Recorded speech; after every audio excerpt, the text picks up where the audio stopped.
د بشري حقوقو د وضعیت په اړه د امریکا د بهرنیو چارو وزارت یو نوی راپور طالبان تورنوي چې په زندانونو کې جنسي تاوتریخوالی او تیری کیږي.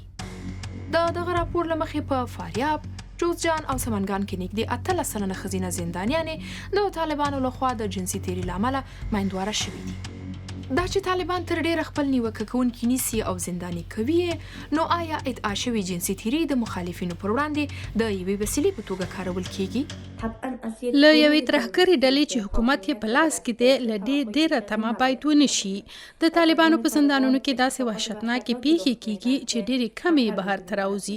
زه چې کومه تجربه د طالبانو له زندانه لرم، پرته له کوم مدافع وکیل او پرته د جرم له معلومېدو درنه پوښتنې ګروېږنې کیږي. له جبري اعترافونو پیل بیا تر شکنجو، جنسي تیریو او تعرضونو چې بیا وروسته معلومیږي. جنسي تیری د تاوتریخوالي یو له سختو ډولونو څخه دی، خو په افغانستان کې خبرې کول تابو دي. د طالبانو په زندانونو کې یو شمېر پخوانیو زندانیانو په ښکاره ادعا کړې چې دغه ډول پیښې لیدلي. په داسې حال کې چې طالبان له واده پرته هر ډول جنسي اړیکه منع کوي، ولې د دغې ډلې غړي په داسې چلن تورن دي؟ ښکاره خبره ده چې هلته بیا د جنسیتي توپیر یا تاوتریخوالي یا تشدد کومه حربه چې ده هغه د جنګي وسلې یا اصلې په توګه کارول کیږي او موثریت دا دی چې هغه ډله چې په قدرت یا په واک کې ده هغه له همدې حربې څخه یو ډیر لوی قشر یا د یو هیواد د نفوس نیمایي ډیر هغه سرکوبه کوي. د بشر حقوقو یو شمېر فعالان خبرداری ورکوي چې د ښځو پر وړاندې د تاوتریخوالي دغه بڼه به ناوړه پایلې ولري.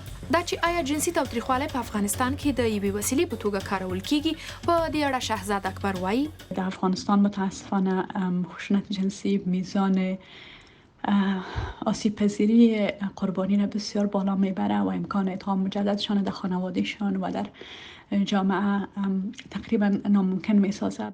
د امریکا د بهرنیو چارو وزارت روسي راپور د یو شمېر سیاسي څیرو په ګډون د خلکو سخت غبرګونونه راپارولی دي.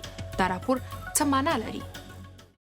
چیزی که در سمنگان، بادغیس و جوزجان مستند هغه څه چې په سمنگان، بادغیس او جوزجان کې مستند شوي دي په افغانستان کې د طالبان لپاره د شرم خبره ده، ځکه هغوی د اسلام په نوم حکومت کوي. اسلام حکومت میکنه. مردم به خاطر که بیابرویی نشه، خلک د دې لپاره چې نوم یې بد نشي جګړه نه کوي، بل طالبان وسلې لري. که یې وسلې نه درلوده، یوه ورځ هم په افغانستان کې واک نشو کولی. یک روز هم در افغانستان به قدرت مانده نمی. خو ځینې نیوکه کوونکي بیا د ملامتۍ ګوته خپله امریکا ته نیسي. امریکا له بده مرغه د افغانستان او په دغه هیواد کې د بشري حقوقو د وضعیت په اړه له خپلو اصلي مسؤلیتونو چې باید وی لري ځان وباسي. دوی خپل اصلي مسؤلیت نه ادا کوي او ادعا کوي چې طالبان په رسمیت نه پیژني. هڅه مو وکړه چې په دې اړه د طالبانو د حکومت نظر هم واخلو، حکوم ځواب مو ترلاسه نه کړ. خو د طالبانو ویاند ذبیح الله مجاهد په افغانستان کې د بشري حقوقو او د ښځو د حقوقو د وضعیت په اړه د امریکا د بهرنیو چارو وزارت د راپور له خپرېدو وروسته ملي ټلویزیون ته چې اوس د دوی په واک کې دی وویل چې امریکا باید پر نورو د لویدیځ کلتور پلی نه کړي. نوموړی وایي چې د شریعت له مخې د اتباعو حقونو ته درناوی کیږي.